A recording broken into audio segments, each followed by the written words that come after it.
Sam Altman, he said that actually intelligence is context, right? So whenever we as humans have a conversation, we can only have an intelligent conversation if there's context.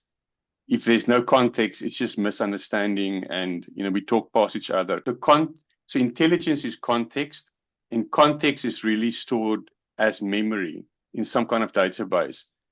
So whenever there's a conversation, that memory is extracted and it's used as context to enrich the conversation. And something I thought a lot about is that there's a lot of trust when it comes to context, like your personal context, your flights, your emails and stuff. But Google has got that context, right, through your Gmail and your calendar and stuff. Apple has got that context through their devices, the ecosystem. Microsoft has got that context through work applications and stuff. So, those companies are embedded in that strong personal context of use.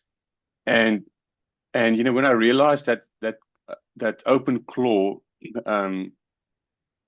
it's primarily used through conversational channels, through chat, WhatsApp or messaging, whatever the case might be, Slack, and that gives OpenAI that deep integration into personal context.